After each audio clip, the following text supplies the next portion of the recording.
Okay, magandang umaga po sa ating lahat. At yan, panibagong reaction video na naman dito sa loob ng aking sasakyan. Kasi po si Mrs. nagpa-ultrasound. Kasi I think mga around 5 to 6 months na siguro yung kanyang tummy niya, no? And I'm not so sure, 4 months, 5 months, 6 months. Di ko alam eh. Siya yung nakaalam. Nagpa-ultrasound siya dyan sa may dito, kaya nakaparking muna ako dito. While nagparking ako ay tayo po ay magre-react sa mga nangyayari sa pagitan ng itong ating Vice President Inday Sara Duterte. Yan ang unang i-react natin kasi po nagkomento na po itong si VP Sara patungkol po dyan sa pag-alis ni House Speaker Martin Romualdez. Kung ito ba ay makatarungan ang pag-alis ni Martin Romualdez, satisfied na ba ang taong bayan dyan sa pag-alis? Yan ang sasagutin ni Vice President Inday Sara Duterte.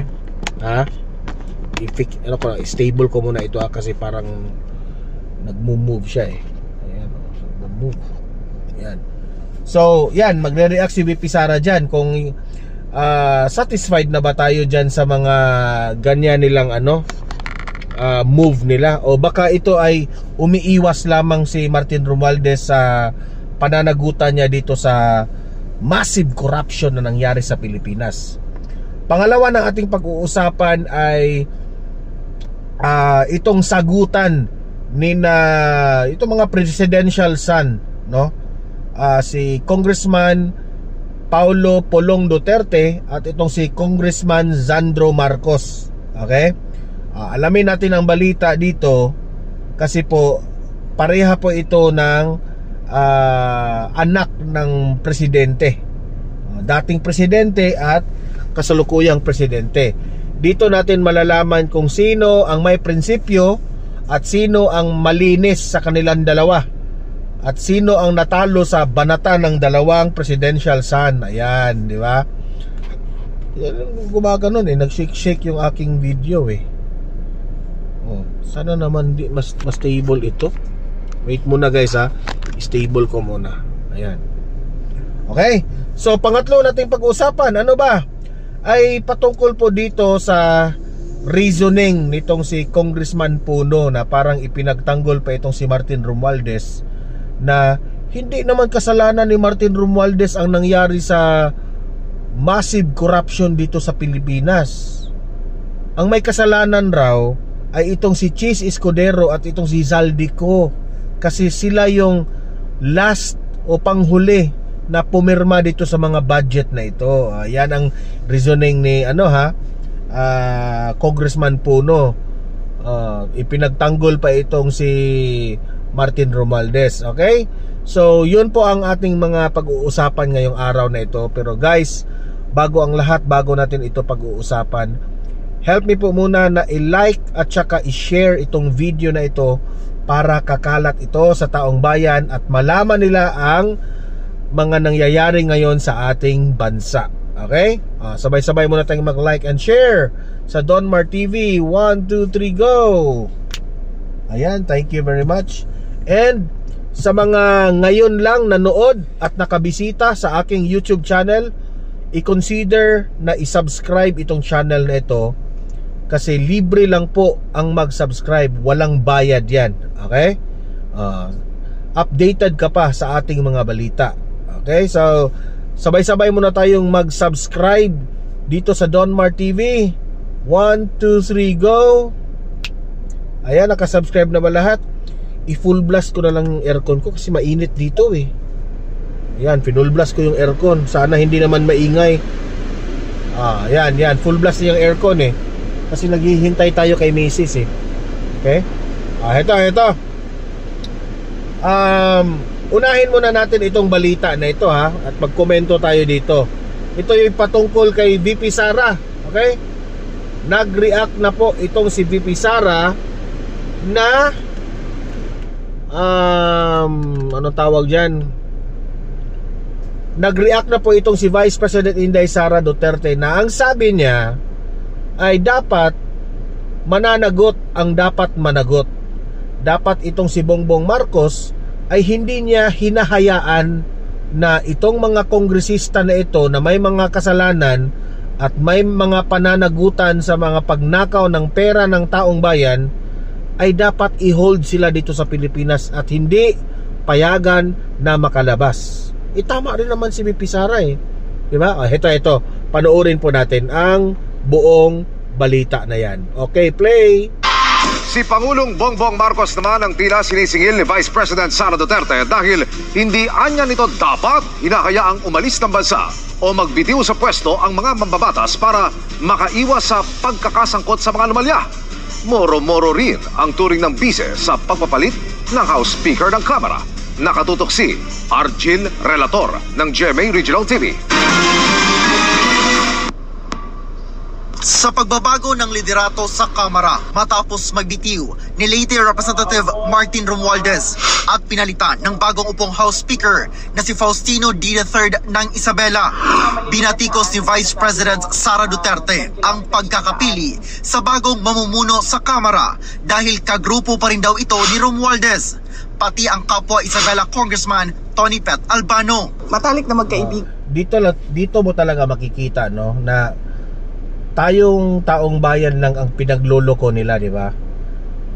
Inalis nga si Martin Romualdez. Pero sino ang pumili na maging House Speaker? Si Martin Romualdez rin ang pumili Mga tuta rin niya ang pumalit sa kanya. Heto, sinabi pa ni VP Sara, may alam siya dito ito, pakinggan. Si Tony Pet Albano at si Martin Romualdez. Nakasama ko sila sa kasal ng anak ng isang senador. Si Congressman D, kung mapapansin nyo, lagi lang yan nakadikit kay Congressman Rudito Albano. Paniwala ng bise, moro-moro lang ang nangyaring pagpapalit ng House Speaker. So yung pagpapalit nila ng Speaker dyan ay para lang yan masabi ng mga tao na meron silang ginawa sa House of Representatives sa reklamo at sa galit ng mga tao. Pero ang totoo niyan ay sila lang din yan. Grupo lang din yan ni Martin Romualdez, ni Sandro Marcos, and of course, syempre, papunta na rin yan kay BBM. At sila lang din ang nagplano kung anong gagawin nila sa 2026 budget because this is all about number one, the presidential elections of 2028 and the budget of 2026. Kasi inubos naman na nila yung 2025, di ba? Nasa gitna ngayon ang Kamara ng investigation. Grabe, di ba? So hindi sila makakalusot dito kay VP Sara. Alam ni VP Sara noong panahon po na nag-unit team sila, alam ni VP Sara kung ano ang naging relasyon dito ni Martin Romualdez, yung bagong House Speaker at itong si Presidente Bongbong Marcos. Tayo rin ang pinagluloko Di ko nga maintindihan bakit itong si Bongbong Marcos ngayon hindi nga niya mabanggit-banggit ang pangalan ng kanyang pinsan di ba? Kasi ako naghihintay ako dito sa investigation nila ni Magalong na maimbitahan itong si House Speaker Martin Romualdez o makasuhan man lang, di ba? Kasi kung itong investigation ni Mayor Magalong, kung hindi sila makakita ng ebidensya na maglilink dito kay Martin Romualdez at ni Zaldico, wala na. Masasabi kong kinakampihan pa rin itong si Bongbong Marcos at wala pa rin. Hindi ko pa rin matawag na independent body yun kasi in the first place baka sila po ay para bang awkward na kinuha sila ni Bongbong Marcos tapos ang isasangkot nila yung pinsan ni Bongbong Marcos. Meron kasing ganon. Yan ang problema conflict of interest pa rin di ba? So tama si VP Sara, tayong taong bayan lang ang pinagloloko nito. Akala natin yung pag-resign ni Martin Romualdez ay matapos-tapos na itong korupsyon na ito. Pero paano matapos ang korupsyon na ito kung ang ipapalit ay mga kasamahan rin nila? Na-realize ko, tama yung sinabi ni Congressman Kiko Barzaga. Di ba? Kasamahan rin nila yan. Di ba? Kung yung kasamahan nila ay tuta ni Martin Romualdez, di ang gagawin, di same pa rin. Hindi ko nag-aakusa na mag-corrupt siya, ha. Ang akin ba, hindi na naman mababantayan ang korupsyon nito kasi yan naman talaga ang ugali nila. Hinahayaan lang nila ang korupsyon. Ang malala dito, kapag sila pa talaga ang nag-corrupt, hindi man tayo nag-aakusa kasi wala tayong ebidensya, we held them accountability for asking. Okay? Ito, patuloy. Sa maanumalyang flood control projects kung saan damay ang ilang kongresista. Isa sa mga kinalampag para magpaliwanag ang dating chairman ng House Appropriations Committee na si Ako Bicol Party List Representative Zaldico na inakusahang pasimuno ng mga bilyon-bilyong pisong insertions sa budget na napunta umano sa maanumalyang mga proyekto kung saan may nakakuha ng kickback. Nasa Amerika ngayon si Ko dahil nagpapagamot umano. Kaya puna ng Vice kay Pangulong Bongbong Marcos. Hindi niya dapat hinahayaan yung mga congressman na basta na lang umalis ng bansa o basta na lang mag-resign to evade accountability doon sa mga nakita na. Actually guys, transfer ko malapit sa akin kasi nag-overheat yung cellphone eh. May ano dito nakadetect kaya ganito na lang ang paghawak ko para maiwas siya sa maiwas siya sa overheating yung telepono. Patuloy tayo. Na pag-chop-chop ng budget natin at pagkuha ng pera ng bayan para bumili sila ng mga properties, bumili sila ng mga jets, bumili sila ng properties abroad. Hinihinga namin ng reaksyon ang Malacanang at sina Speaker D at Representatives Romualdez at Albano. Kahapon nasa Senado si VP Sara kung saan pinuntahan niya ang mga kaalyadong senador na sina Senador Rodante Marcoleta, Bato de la Rosa, Amy Marcos at Bongo. Hindi na sinabi ni Duterte kung ano ang kanilang napag-usapan. Wala man kaming chismis na pinag-usapan doon sa loob ng opisina ni Senator Marcoleta. Alam ko yan Nagdududa tayo sa pagpunta ni VP Sara doon sa sa Senado. Baka may plano na sila ni Marcoleta kasi ugong-ugong ang usapan na itong si House Speaker itong si Senator Marcoleta at VP Sara ang magtandem sa 2028 election at yan po ay sasabog. Ito ay nakakatakot talagang sure win na ito at yun ay katotohanan. Mula sa GMA Regional TV at GMA Integrated so ano sa analysis nyo? Tama ba si VP Sara na na tayo lang ay niloloko nito, Dapat itong si Martin Romualdez ay bantayan ito, na hindi siya makalabas ng bansa. Okay? Kasi he needs to face the music first. Kasi kailangan yan na sasagutin niya ang mga hinanaing ng taong bayan at patunayan niya na malinis siya. Yan lang ang punto sa akin Patunayan ni Martin Romualdez na malinis siya. Di tayo nag-aakusa. At anong ginagawa niya sa budget na marami ang nakalusot, marami ang mga ghost projects, marami yung mga insertions. Okay? At tama ba yung sinabi ni Diskaya na binibigyan siya ng 25% sa mga contractors?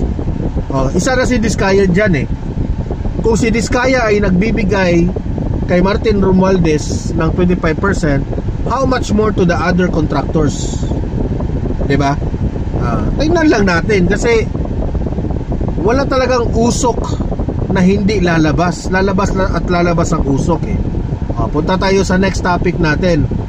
Ito namang away, sagutan ni na Congressman Pulong Duterte at ni Congressman Sandro Marcos.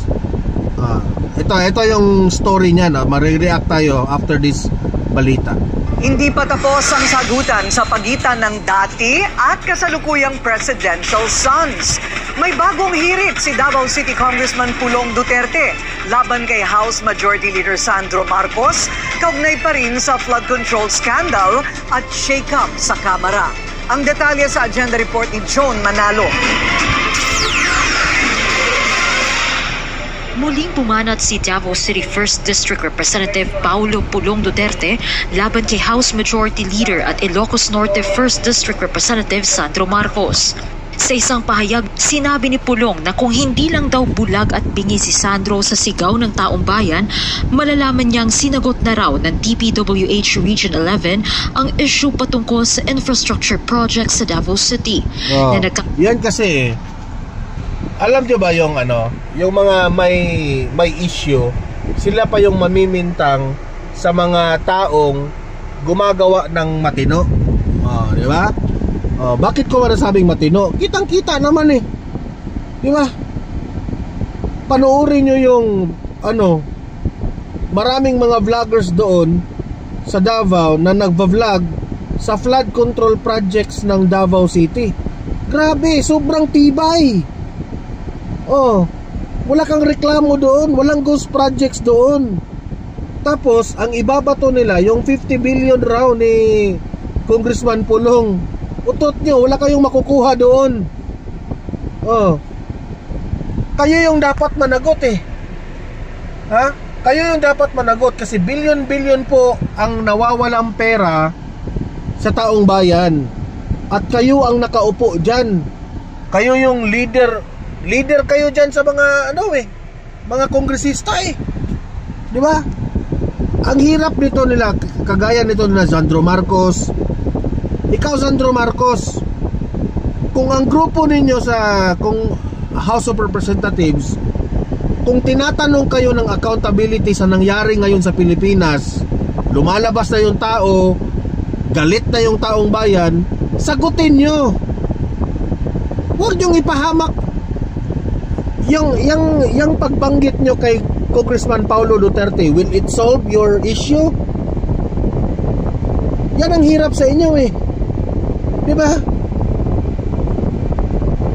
Kayo yung tinatanong ng taong bayan, bakit nyo ipapasa sa ibang tao? Diba?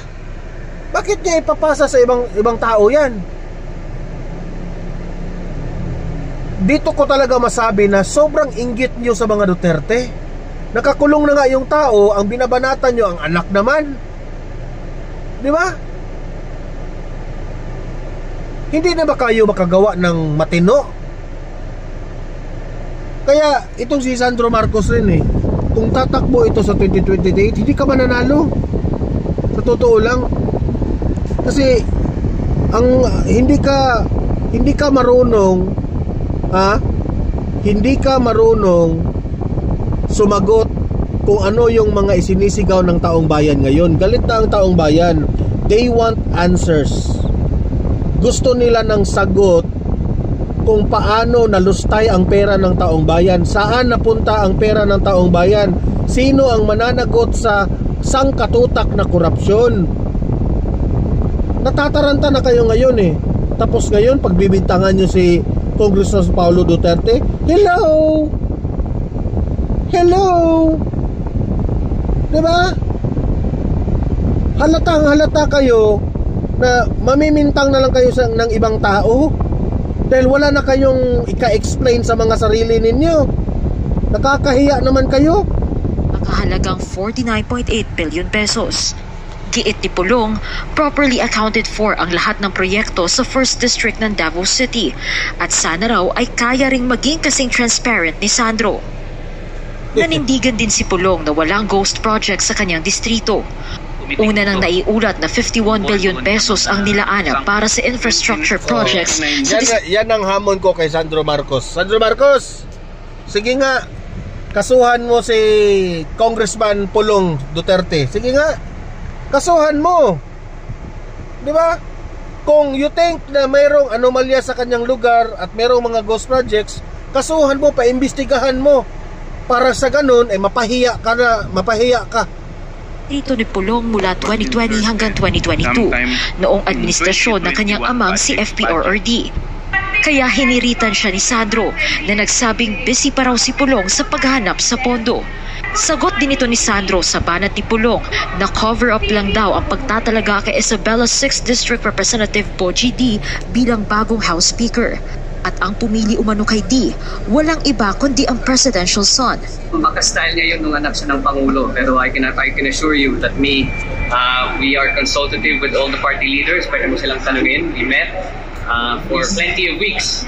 Kung nagpakita sana si Kong Pulong dito sa trabaho at sa session, baka makikita din niya. But I'm sure... So, ang reasoning niya, hindi raw nagpakita si Kong Pulong dyan. Baka hindi mo nakita kasi busy kayo sa hindi mo nakita si Kong Pulong dyan kasi baka busy ka sa mga ginagawa niyo dyan. Buti na lang yung tao na hindi nyo nakikita dyan pero may gawa. Ikaw, araw-araw ka ngang nandyan pero nalulustay ang pera ng taong bayan. Hindi ka ba nahihiya dyan, Sandro? Yung tito mo na si Martin Romualdez, panagutin mo. Nakakahiya ka. Mang-aapi ka pa ng ibang tao, tapos kayo rin ang may malaking kasalanan sa bansa. Busy looking for the 51 billion to spend in his district. Diba? Ang tugon naman ni Pulong, hindi na raw siya madalas dumalo sa mga sesyon dahil hindi niya na raw maatim ang graft and corruption sa loob ng Kamara. Diba? Sino ba namang may gana pang pumunta dyan? Na mga mukha nyo ayaw makipagplastikan itong si Kong Pulong. Kasi nga, harap-harapan ang graft and corruption na nangyari dyan sa House of Representatives. Yan ang sabi ni Kong Pulong. Mas mainam rin daw kung itutuon na lang ni Sandro ang oras niya sa pag-a-account ng trilyones na ninakaw at ikinartel umano ng kanyang tiyuhin na si dating House Speaker Romualdez at malapit na kaibigang si Ako Bicol Party List Representative Zaldico. Sa ngayon, wala pang pahayag si Sandro sa mga bagong banat ni Pulong laban sa kanya. Para sa agenda, Joan Manalo. Diba? Itong si Sandro Marcos, wala ka, Sandro Marcos, wala ka. Napahiya ka tuloy ni Congressman Pulong. Ang issue ngayon sa bansa, kayo yung issue ngayon. Ang mga sinisigaw ng taong bayan, mga kawatan raw kayo. Di umano yan ang sigaw ng taong bayan. Hindi ako nagsabi niyan. Kasi ako bilang isang vlogger, bago ako mag-aakusa sa inyo, kailangan may tayo, may ebidensya tayo. Wala. Ang sa akin lang, huwag kayong umiwas sa issue. Harapin nyo ang issue, sagutin nyo ang issue, i-prove nyo na malinis kayo. Yan ang sa akin Sa taong bayan na sinunog yung mga picture ninyo sa daanan, sa rally, wala na kayong magagawa dyan. Galit ang taong bayan. Dahil yung tiyuhin mo, sabi pa nga ni VP Sara, nag-step down, nag-resign, diversionary tactics lang yan. Umiiwas sa accountability. Yan, sagutin mo yan, Sandro. Para naman sa ganun, may sense yung argumento mo, di ba? Ito, punta tayo dito. Itong mga minions ni Martin Romualdez na ipinagtanggol pa itong si Martin Romualdez. At ang sinisisi ngayon ay itong si Chis Escudero. Ito, panoorin ninyo. Tila hindi pa tapos ang bangayan ng Kamara at Senado. Pumalag si Senador Chis Escudero sa mga akusasyon ni House Deputy Speaker Ronnie Puno na siya ang pasimuno ng umano'y bilyong-bilyong pisong insertion sa 2025 budget. Narito, nakakahiya, no? Sila yung isinisigaw ngayon na may kasalanan, turo naman sila ng turo kung sinong may kasalanan. Sagutin nyo, huwag kayong turo ng turo. Agenda report ni Hannah T. Katawa-tawa para kay Senator Cheese Escudero ang di umano'y pag-absuelto kay House Speaker Martin Romualdez pagdating sa budget insertions at flood control scandal. Sa isang panayam kasi, direktang inakusahan ni House Deputy Speaker Ronaldo Puno sina Escudero at Representative Zaldico na nasa likod ng umano'y pagsingit ng items sa 2025 national budget. Sabi ni Puno, pagharap sa mga akusasyon ang dahilan ng pagbibitiw ni Romualdez. At anya, hindi naman nakakadalo ang kongresista sa pagpupulong kaugnay na pagsasapinal ng national budget. Yan ang meetings ng small committee kung saan umano nangyayari ang insertions matapos ang BICAM na kinabibilangan daw ni na Escudero, Romualdez, Co at dating Senate Finance Committee Chair Grace Poe. Agarang buwelta at pagpiyok ni Escudero, nililihis ni Puno ang naratibo. Dapat daw ituon ang atensyon sa existing ghost at substandard infrastructure projects. May kickback daw ang karamihan sa mga politiko sa national budget ng mga nakaraang taon. Babala ni Escudero, huwag maniwala sa diversion tactic na ito. Una nang pinalitan si Escudero sa pagka-Senate President nitong nakaraang linggo, bunsod ng investigasyon sa flood control scandal. Lumitaw din ang isang dokumentong nakalap ng Bilyonaryo News Channel sa di umano'y milyong-milyong budget insertions na ginawa niya. Ngayon, dawit na rin si Romualdez matapos man-name drop ng mga diskaya sa investigasyon sa Senado. Yun ang panagutin. Ilan daw sa mga tao niya tumatanggap ng kickback sa projects ng tinaguriang flood control king and queen. Para sa agenda, Hannah T. Alam nyo na, ito lang yung maa-advise ko kay Martin Romualdez.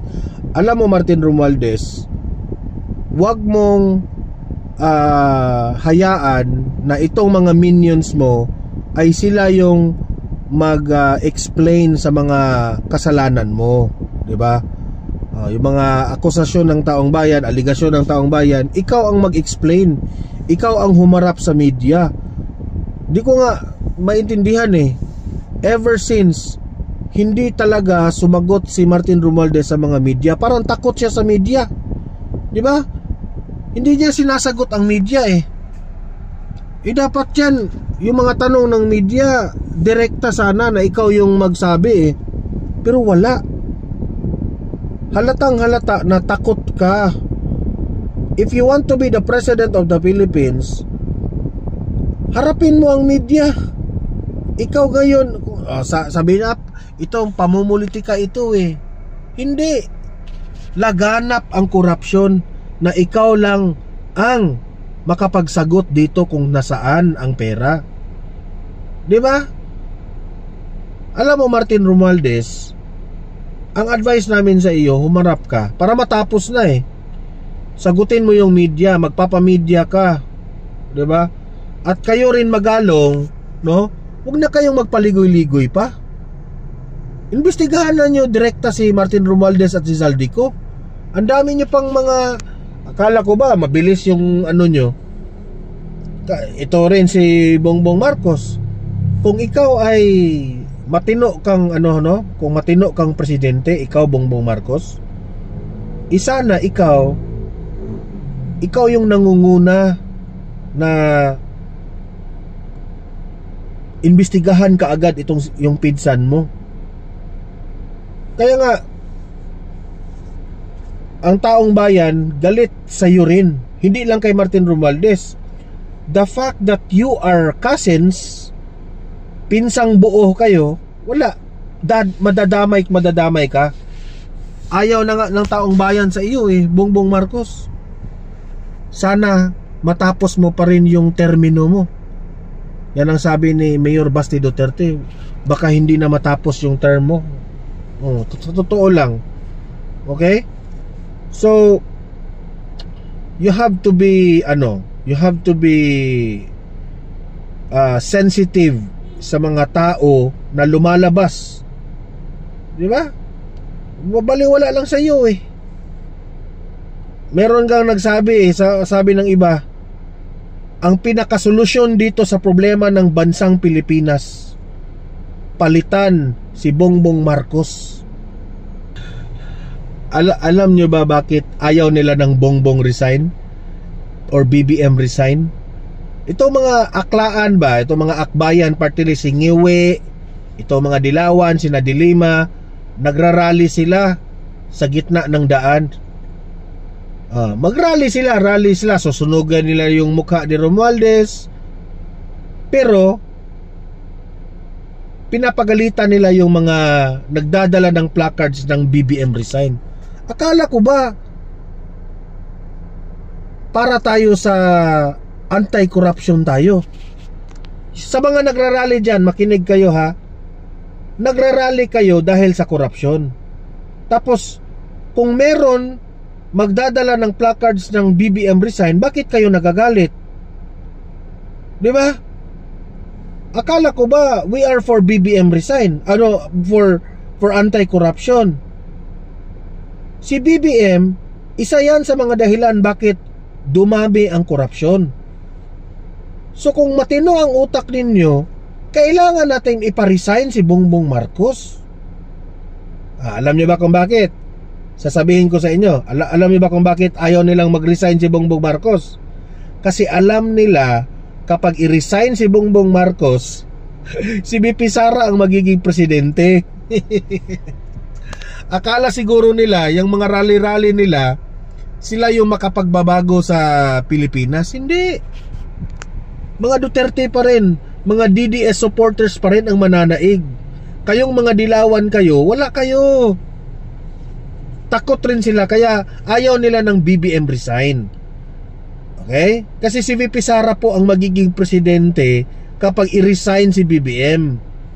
Wala kayo outnumbered kayo Dito sa Pilipinas, you accept the fact, no, na mga Duterte at DDS ang marami. Demokrasya tayo tingnan nyo yung birthday ni Bongbong Marcos. Yung birthday ni Bongbong Marcos, kaliwat kanang rally, BBM resign. Pero nung si birthday ni Duterte, wala. Makikita mo talaga buong mundo nagse-celebrate sa birthday ni Tatay Digong. Kasi mahal siya ng taong bayan. Hindi makakalimutan ng taong bayan ang mga magagandang ginawa niya sa bansang Pilipinas. Ramdam pa rin hanggang ngayon yung mga ginagawa niyang mga infrastructures. Dinadaanan nyo yan araw-araw. Pero itong si Bongbong Marcos, ewan ko na lang.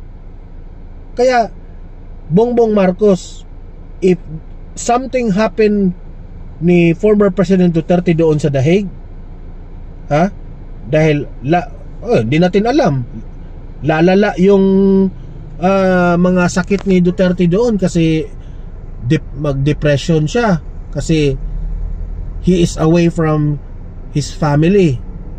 So kung magkakasakit at merong mangyari baka naman sana hindi, no? Pero kung merong mangyari, no, walang ibang pagbibintangan kundi ikaw, Bongbong Marcos, ikaw. That's why sasabihin talaga ng taong bayan, you will never be loved, Bongbong Marcos. You will never be loved by the Filipino people. Sasakit na lang talaga yung dibdib mo, dahil pag step down mo sa presidency, by the time na tapos na yung termino, tatatak na yan sa utak mo na mahal pa rin ng taong bayan si former President Duterte. At hindi ikaw. Hindi ikaw, kasi bangag ka. Yun lang ang masasabi ko dyan. Ikaw, if talagang mahal mo ang taong bayan, imbestigahan mo ang pinsan mong si Martin Romualdez. Yun lang ang masasabi ko dyan. Okay? So guys, maraming salamat sa inyong panunood. Please mag-comment, mag-react kayo guys sa comment section. Ilatag nyo ang inyong argumento at usap-usap tayo sa comment section, okay? Please like and share the video para kakalat ito sa taong bayan at marami po ang makaalam sa mga nangyayari ngayon sa ating lipunan. And sa mga ngayon lang nanood sa aking channel, and this is your first time to visit my YouTube channel sa Donmar TV, consider na isubscribe ito. Kasi libre lang po ang mag-subscribe sa YouTube, walang bayad yan. Updated ka pa sa ating mga balita. Okay? So pasensya na kayo at dito tayo nag-vlog sa ating sasakyan, pero ina-update ko pa rin kayo kung ano ang mga nangyayari. Okay? See you in my next video. Have a great day, have a great night. God bless po sa ating lahat. Mabuhay ang Pilipinas, and God save the Philippines. Wala pa akong ligo eh. Kagigising ko lang, tapos nagpunta dito sa ultrasound clinic at nag-vlog. Pasensya na po kayo. I love you all. Bye bye.